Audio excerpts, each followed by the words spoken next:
Saat ini anak muda di berbagai pelosok Indonesia juga mulai mengenal artis-artis K-pop dan gemar menonton drama Korea.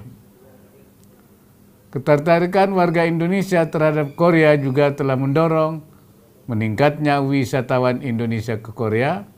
Diharapkan wisatawan Korea juga semakin banyak datang ke Indonesia.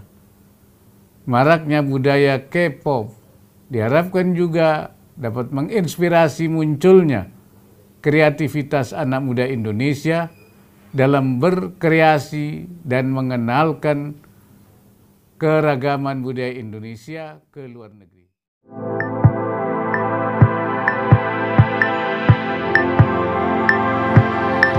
Bagaimana menurut akidah kita jika menyukai K-pop?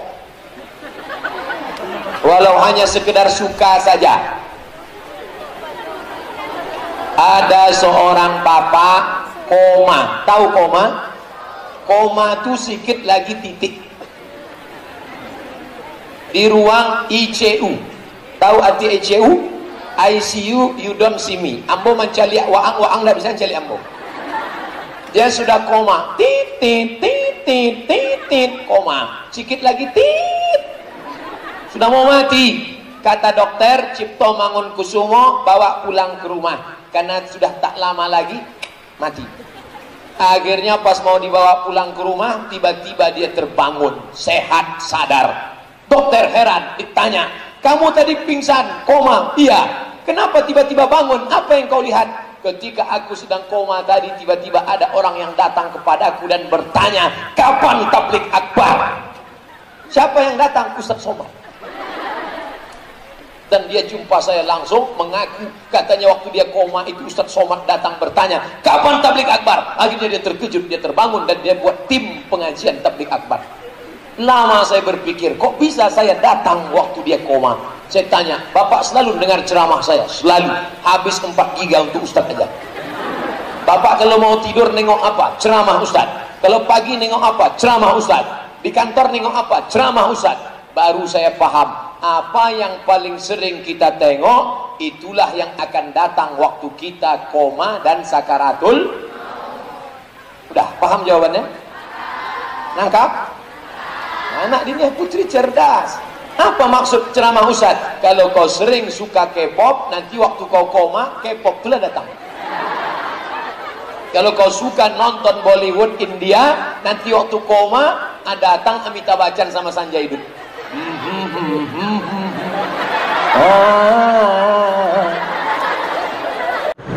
Saya ingin bertanya, apa hukumnya menggemari menyukai film Korea?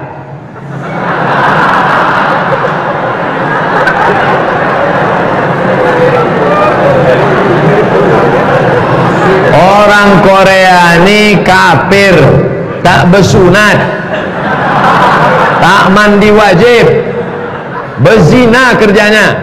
Jangan suka kepada orang kafir. Man tashabbaha biqaumin fahuwa minhum. Siapa yang suka kepada orang kafir, maka dia bagian dari kafir itu. Condong hatinya kepada orang kafir, maka tontonlah qori-qoriah. Cari di YouTube qoriah, banyak qoriah di sana. Bagi anak-anak gadis qoriah. Yang anak lajang jangan menengok qoriah. Ayatnya tak ingat, muka qoriah itu ingat. Yang lajang tontonlah qori-qori. Nah, nih jangan lagi ditonton itu sinetron Korea. Rusak. Nanti pas mau sakaratul maut datang dia ramai-ramai. Apa yang selalu kita tengok, apa yang selalu kita dengar, itulah yang akan datang waktu kita sakaratul maut nanti. Pas kita sedang datang artis-artis Korea, Sanjay Dutt, Amitabh Bachchan, datang semua.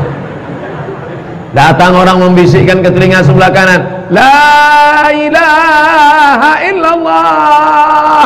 Datang dari kalau tidak percaya, gue lah. Apa hukum kerja di kantor pajak? Kerja di kantor pajak ini kan masalahnya hadis tentang pajak. Katanya hadis tentang pajak, siapa yang mengutip pajak Allah melaknat pajak. Ternyata Saudi Arabia pun menerapkan pajak. Lalu hadis yang dimaksud itu pajak tak boleh, itu pajak yang mana? Zaman Nabi ada dua negara, satu negara Romawi, satu negara Persia. Romawi sama Persia ini mengutip cukai pajak. Pajaknya itu untuk beli gelas raja, gelasnya dari emas. Untuk beli piring raja, piringnya dari emas. Untuk biaya raja nikah sama selir-selirnya, maka kata Nabi, itulah pajak laknat Allah, karena diambilnya harta orang miskin. Adapun pajak untuk bangun jembatan, bangun sekolah, maka itu tidak termasuk pajak yang dilaknat. Begitu fatwa dari ulama Saudi Arabia.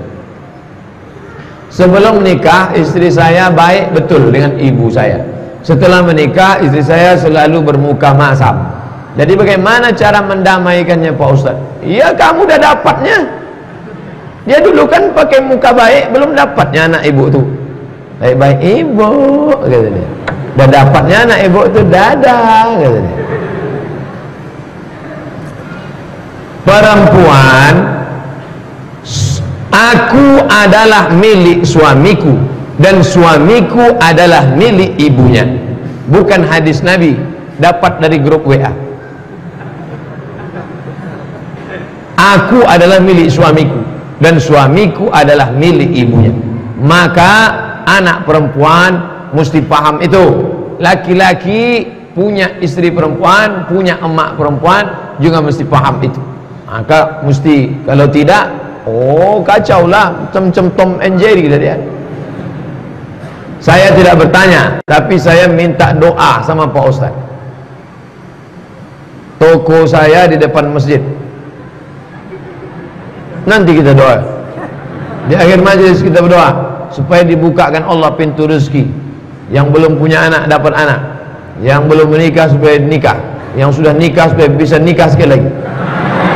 Mana tahu istrinya meninggal, ibu mau marah aja pula. Bagaimana cara sahabat membedakan apakah yang disampaikan itu hadis atau ayat Quran? Gimana cara sahabat membedakan yang di mulut Nabi ini hadis atau ayat Quran? La taktubu anni ghairal Quran. Tulis kata Nabi. Disusunnya tim penulis 40 orang. Namanya Kutabul Wahyi.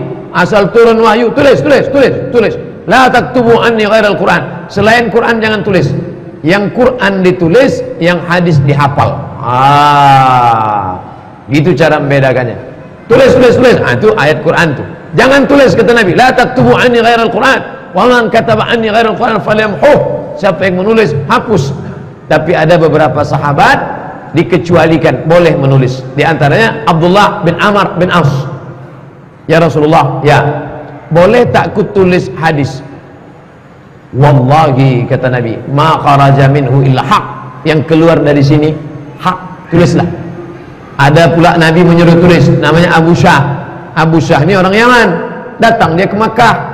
Uktubu li Abi Syah. Tolong tuliskan hadis biar bisa dibawanya balik ke Yaman. Ini pengecualian. Maka Nabi sudah menyusun tim penulis Al-Quran.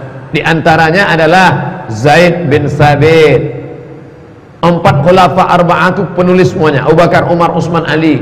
Zaid bin Thabit, Muawiyah bin Abi Sufyan, kemudian Talha, Zubair. Nah ini semua tim Kutabul Wahyi.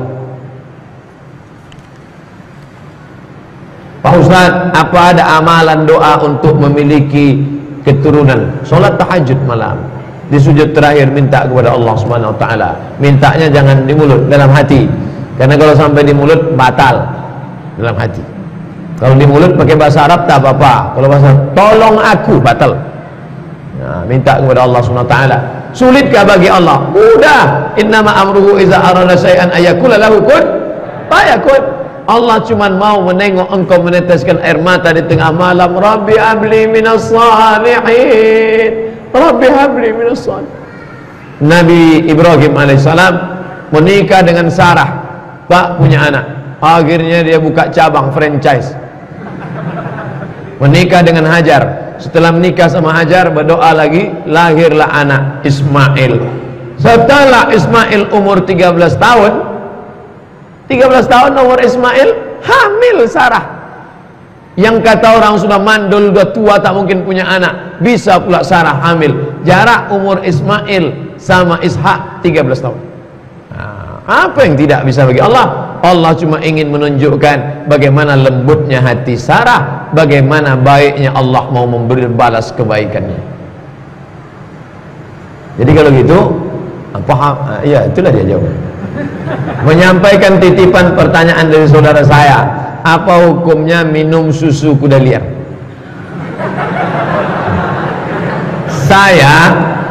Saya naik kuda jinak, dipegang 4 orang. Bisa pula orang ini memeras susu kuda liar. Mau jumpa saya, mana orang yang bisa memeras susu kuda liar?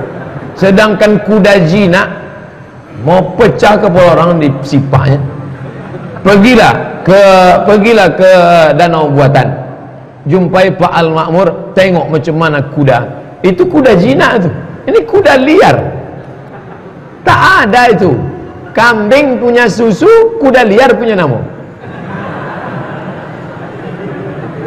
Tapi andai memang betul-betul ada, misalnya ditangkap mereka kuda itu, diikatnya kakinya, dipasangnya alat, memang betul ada susu kuda liar, bolehkah diminum? Boleh, halal.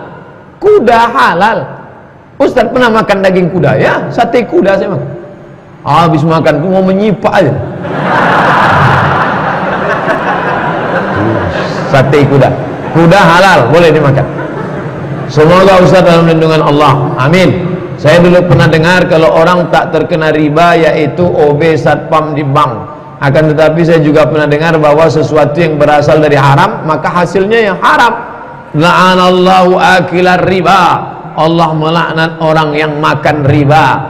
Wa mukilahu, orang yang dikasih makan, orang yang mewakilkan transaksi. Wa katibahu, pegawai pencatatnya.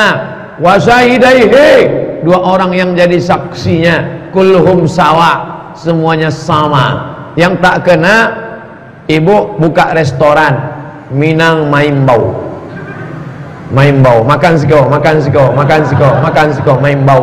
Tiba-tiba datang pegawai bank makan, tambah cek. Ibu tak perlu tanya sama dia, kau piti riba, kau piti apa kau? Karena yang ibu jual tu nasi halal. Begitu juga bapak jual semen, datang pegawai bank beli, Pak saya beli semen 5 sak, ini uang riba atau uang apa nih? Tak perlu, karena semen itu halal, nasi itu halal. Tapi nasi halal dimakan, semen jangan dikunyah. Semen untuk buat bangunan. Ustaz, bagaimana sikap kita terhadap teman yang gay? Masukkan dia program, nama programnya Be a Man.